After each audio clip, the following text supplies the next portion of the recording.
که تر دې دمه پورې تاسو زموږ چینل نه وي سبسکرایب کړی نو په سبسکرایب بټن باندې کلیک وکړئ. که ویډیو مو خوښه شوه نو په لایک بټن باندې کلیک وکړئ. د نور سره شریکولو لپاره په شیر بټن باندې کلیک وکړئ. خپل وړاندیزونه او نظرونه د کمنټس په برخه کې زموږ سره شریک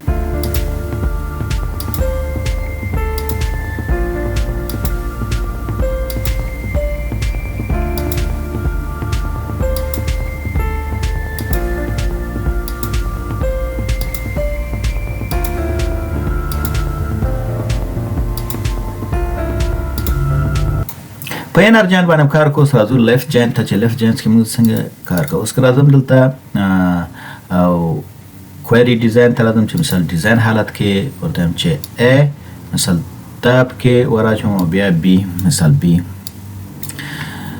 دا سیف کوم د لیفت په نامه باندې لیفت دا لیفت جاین شو. که زه دا راواخلم په دې آی ډي باندې دا کلک ونیسم او په دې آی ډي باندې وروارتم مثال په دې شکل سره دا څه شو انرجن شو. مثال مخکې مو ویل چې انرجن. اوس که رن کم مثال دا څه ده انرجن. که دلته د دې سیکوال کوډ ته راشم دا ګورئ انرجن دی. مثال دا که زه دا لیفت ته چینج کړم ورته وایم چې لیفت جاین ګوره دا دی لیفت جاین. مثال دا به زه چې کوم لیفت جاین ته به چینج کړم دا څه شو لیفت. که اوس رن کم ګوره اوس لیفت جاین دی. اوس دا لیفت مونږ ته د ا نه ګوره ټول ریکارډونه د ا نه ښیي. دلته وګوره دا ا ټیبل لیفت ټیبل دی په چیش کې په کوئري کې. که دلته دا سیف کم دا سیف کم وایي د دې ټول ریکارډونه د دې نه وښیوه د ا نه کم چې مساوي د دې سره دی د بي کې هغه راوښیوه. که زه په دې باندې ډبل کلیک کم دلته راشئ په دې کې وګورئ مثال لیفت ټیبل نیم چې دی ا دی رائټ ټیبل نیم چې دی بی دی. په دې کې مثال ګوره بی دی د ډراپ ډاون لست کې وګورئ مثال ا دی په دې شکل سره. د لیفت کالم نیم چې دی دا دلته په دې کې دغه دی دا آی ډي دی په دې کې آی ډي دی.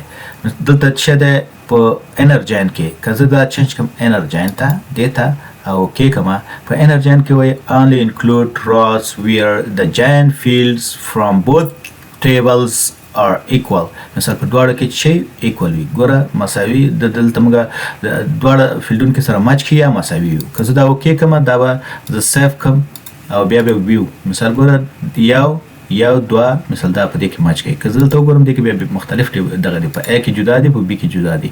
دا ا ټیبل دی ګوره یو دوه دې کې دي یو دوه په دې کې دی خو دا درې او څلور چې دي په ا کې نشته دی او دا پنځه او شپږ په بي کې نشته دی. نو دا دلته لیفت ټیبل چې دی دا لیفت دی دا رائټ ټیبل دی په چیش کې په کوئري کې دلته. که زه بیرته ډیزاین ته راشم په دې کې زه وګورم دې کې متوجه شئ مثال دا څه شو انرجن شو دا لیفت جاین شو. مثال څه ده لیفت جاین. په لیفت جاین کې وایي چې include all record from A only those record from B where giant fields are equal to. مثال د A نه به ټول ریکارډونه وښیي او د B نه هغه ریکارډونه وښیي چې مثال د A سره مساوي وي. که زه دا رن کړم دلته وګورئ د A نه ټول ریکارډونه ښیي د B نه هغه ریکارډونه ښیي چې مثال د دې سره مچ کوي یو او دوه. دا دوه ریکارډونه چې دلته په B کې نشته دی ګوره دا درې او پنځه چې دي دا دلته که A کې متوجه شئ دا نشته دی. په دې لیفت جاین کې دا دی دا او جاین څنګه دا لیفت جاین مونږ کاروو دا لیفت جاین.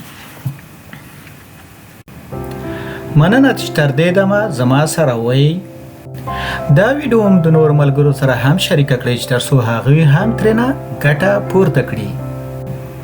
خپل وړاندیزونه مو د کمنټ په برخه کې زما سره شریک کړئ. په خپله ژبه مو مهارتونه پورته کړئ. مایکروسافت اکسس په پښتو ژبه